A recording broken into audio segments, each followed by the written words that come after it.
Another day, another cooking show with ate mong girl. At ayan ang meron tayong gelatin dito at kumuha siya ng suklay para mag-cut ng gelatin.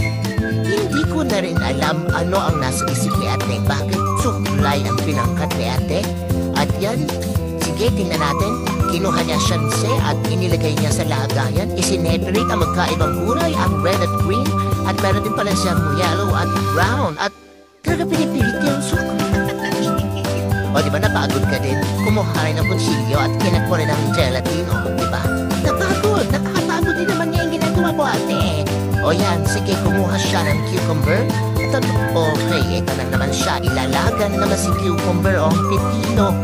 Hindi ko na naman alam yung pinaglalaban nito at matapos ilaga ay kumuha ng strainer. Ayan, at yan, pinatuyo niya at kinat niya ngayon. O yan, mapaandaran tayo ng cutting techniques ni ate. O, diba?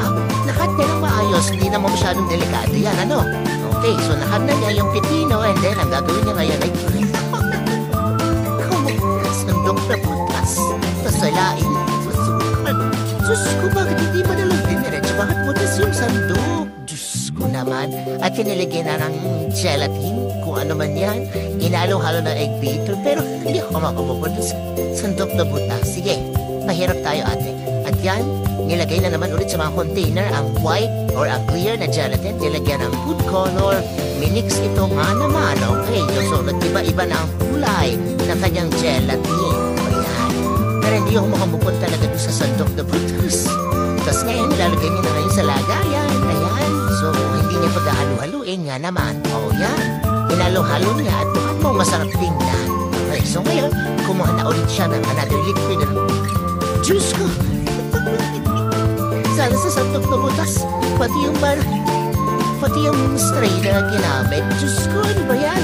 Sana sala mo ng maayos yan. At yan, nilagyan niya na asukan. Sige, i-push na natin to. Ilaban na natin. Okay, kunuha na naman ang kanyang pansandok na parang bao. Okay? At yan, inihalo kayo doon sa kanyang niluluto. Wow! Ano yata ito katedral. Pero bakit mambutas yung tiyan? Oh, yan na naman siya. Oh, diba? Hindi pa.